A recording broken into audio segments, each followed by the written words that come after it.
Bom, pessoal, a gente sabe que é difícil uma capacitação assim de manhã com um assunto delicado. A gente não recebeu nenhum pedido de palavra, mas de qualquer forma vamos responder essa questão se a transparência, se ela se restringe às transferências voluntárias, não sendo qual que é a abrangência da transparência. Então eu deixo a palavra aqui com o Levi e com o Serralha. Então vamos lá então. Por óbvio que a transparência é muito mais abrangente. As transferências voluntárias, elas simplesmente têm a atenção chamada agora, porque serão suspensas caso não ocorra a questão das receitas e despesas. Não podemos esquecer também que a própria Lei de Acesso à Informação, que também fará parte desse programa, ela abrange a publicidade de todos os atos da administração pública, principalmente as informações públicas. Com certeza, a transparência, do modo geral, ela ultrapassa as transferências voluntárias, os recursos constitucionais, tudo isso está disponível no site, ele estará disponível no portal. Então, com certeza, é muito mais abrangente. Os voluntários é um mero grão de areia dada a publicidade de coisas que tem que ser dada pela administração pública. Aliás, é interessante porque a própria tela ali, se a gente voltar na pergunta, está se falando, a transparência restringe, ou se restringe a transferências voluntárias. Eu diria o seguinte, a falta de transparência restringe as transferências voluntárias, tá? É exatamente isso que acontece. Se você não colocar o seu portal, se você não fizer a transparência, as transferências voluntárias vão se restringir, elas não vão ser efetuadas. Tá? Muito Flávio. bem, Serralha. A gente gostaria de complementar as informações a respeito daquela declaração que os municípios vão precisar enviar para a Secretaria da Fazenda. Então, por favor, complementa as informações aí da Secretaria. Exatamente. Na verdade, a declaração, ela, a princípio, deve ser enviada pelo prefeito municipal ou pode ser enviada também pelo secretário de Finanças devidamente autorizado pelo Executivo Municipal. Então está na tela aí a orientação para o envio da declaração. E como a gente fez uma navegação pelo portal das transferências voluntárias muito curtinha, bem aquém daquilo que a gente efetuou ao longo desses encontros regionais, e talvez, por exemplo, quem do município agora está tendo contato pela primeira vez com esse universo, eu estou liberando aqui os endereços eletrônicos e os telefones da Secretaria da Fazenda para tirar alguma dúvida com relação à navegação e à origem das informações e transferências voluntárias contidas nos portais do Governo do Estado, da Secretaria da Fazenda e do transparência.sp.gov.br. Flávio. Ok, Serralha. Agora a gente volta a conversar com o Dr. Levi sobre uma questão fundamental que é a origem da informação. A informação vai estar sendo publicada no portal da Transparência Municipal através dessa ferramenta que o governo do estado está oferecendo. Mas a responsabilidade dos dados, a responsabilidade das informações, Dr. Levi, de quem é? Realmente, de nada adiantaria impor obrigações de divulgação, impor a necessidade da divulgação, se não responsabilizasse aqueles que porventura vierem a contrariar a lei. Então, a própria lei, ela trata da responsabilização, principalmente no tocante à alimentação das informações. Então, vejamos lá na tela. O portal, ele deve ser alimentado periodicamente. Além disso, as responsabilidades das informações publicadas ou não publicadas, porque justamente pode ocorrer de ter que publicar e o órgão não publica, é do servidor público, conforme Lei de Acesso à Informação, que é a Lei 12.527 de 2011. E essa mesma Lei de Acesso à Informação, ela é importante, porque o que vai acontecer se não for divulgado? Qual a consequência exata? Qual a punição que será aplicada?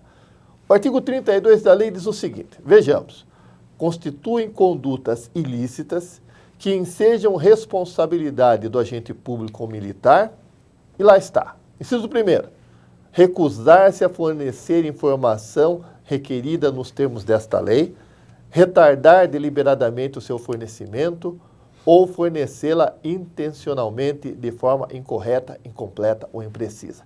Vejam, então, que há necessidade, é feito pedido de informação. Vai o órgão, vai o responsável pela prefeitura ou o detentor daquela informação e simplesmente não vou conceder essa informação. Ou então, segundo a lei de acesso à informação, quando trata da transparência passiva, os pedidos de informações têm que ser atendidos no prazo de 20 dias, até 20 dias, prorrogáveis por mais 10. Ora, se eu tenho informação no primeiro dia, no segundo dia, por que aguardar até o 20º dia? Há necessidade, primeiro, ter informação de imediato, já disponibilizar de imediato. Se eu necessito de 1 ou 2 dias, cumpriu 1 ou 2 dias, já presto essa informação. Não há necessidade de ficar aguardando. Então, isso será considerado punição. Também, fornecê-la intencionalmente de forma incorreta, incompleta ou imprecisa. Se eu sei que a informação está inexata, se eu sei que está faltando um dado, se eu presto essa informação de forma incorreta, sabedor desse fato, será considerado uma infração disciplinar.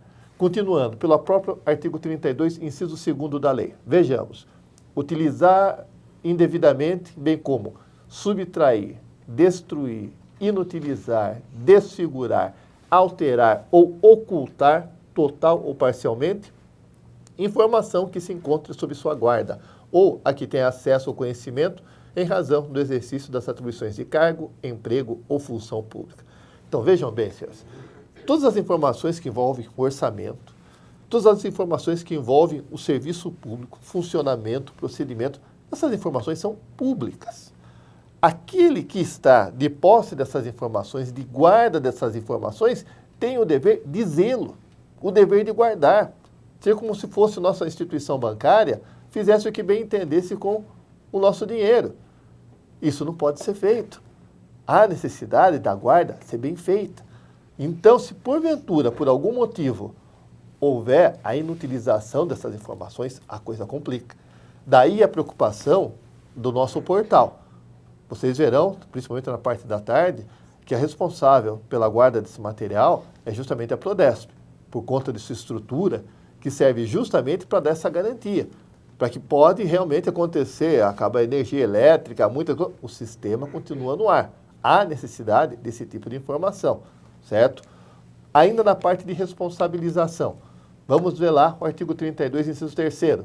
Agir com dolo ou má-fé na análise das solicitações de acesso à informação. A lei de acesso à informação, ela protege e muito, e com razão, o usuário.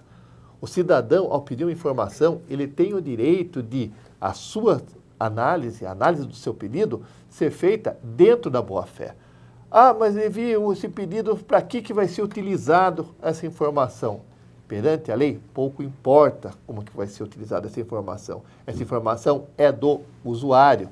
Seria como se você fosse fazer um saque no banco e o caixa perguntasse, você vai fazer o que com esse dinheiro? Ora, a informação é sua. O cidadão tem o direito de usá-la como bem entender. Da mesma forma, prosseguindo no artigo 32 ainda da lei, o inciso 4º, temos lá, divulgar ou permitir a divulgação ou acessar ou permitir acesso indevido à informação sigilosa ou informação pessoal. Cabe aqui um detalhe. Todas as informações, como regra, elas são públicas. Qual a exceção? Em caso de caráter sigiloso ou se tiver informação pessoal. Perante a própria lei de acesso à informação, ela deixa claro, algum tipo de sigilo, já existe uma lei prevendo. Por exemplo, sigilo fiscal. O sigilo bancário. Eu não tenho como pegar uma informação e entrar na conta de uma certa pessoa. Serviço de proteção às testemunhas. Eu não tenho como saber quanto que o Estado gasta com cada endereço, locação de uma testemunha que teve que ser protegida. Então, diante do pedido desta natureza, já seria negado com base nessa lei. Entretanto, dependendo da situação, pode o poder público estabelecer um sigilo. E aqui cabe um parênteses, muito embora não dentro do sistema de receitas e despesas, mas a questão, por exemplo, de uma escala de serviço, que para o município por uma secretaria, por exemplo, numa secretaria da saúde, é importante eu saber. Por quê? Eu sei um dia que o médico vai fazer o plantão. Com base nisso, eu posso muito bem ir no dia do plantão que me interesse. Por outro lado, essa mesma escala de serviço, se for numa área de polícia, na área da polícia, na área da segurança, quero saber o dia que os guardas vão trabalhar. Aí já complica a situação. Então, a lei de acesso à informação permite que seja feita a restrição do acesso, através de uma tabela de sigilação. Tem todo o procedimento que a própria lei 12.527, ela estabelece. Então, se aquela informação é sigilosa, ela tem que ser protegida também, não pode ser divulgada, certo? Perguntinha básica que eu já pensei que fosse feita antes. Levi, salário, como que fica a divulgação? Pode isso? Pode, o próprio Supremo Tribunal já decidiu a esse respeito. Aquilo que o Estado paga, há necessidade da divulgação. Então, vejam só, tudo aquilo que o Estado paga, salário base, gratificação, 13º, férias, tudo isso há necessidade de ser divulgado. O que não pode divulgar que feriria, no caso, a intimidade da pessoa? Justamente, pensão alimentícia, por exemplo, empréstimo consignado. Esses valores dizem respeito à intimidade, não poderão ser divulgados. Quanto aos demais, não. A grosso modo também, há necessidade no tocante à responsabilização. Quais as penas? Vejamos lá no artigo 33. Pessoa física ou entidade privada que deixar de observar o disposto nesta lei, sofrerá advertência, multa, a rescisão com o vínculo com o poder público. Então, esses três principalmente envolvem o particular, o agente público. Vamos encontrar também, dentre as punições, no caso das empresas, a suspensão temporária de participar em licitação e impedimento de contratar com a administração por prazo não superior a 2 anos e também a declaração de inidoneidade para licitar ou contratar com a administração pública, até que seja promovida a reabilitação. Porque o que acontece? Muitas vezes a guarda dessa informação não está com um agente público propriamente dito. Tem uma empresa contratada pela guarda daquela informação. Vamos imaginar que aquelas informações, folha de pagamento, está com uma empresa contratada. Aquela empresa contratada, ela pode sim também ser responsabilizada por divulgar indevidamente a informação. É o que diz o artigo 34, parágrafo único. Dei uma olhadinha rápida.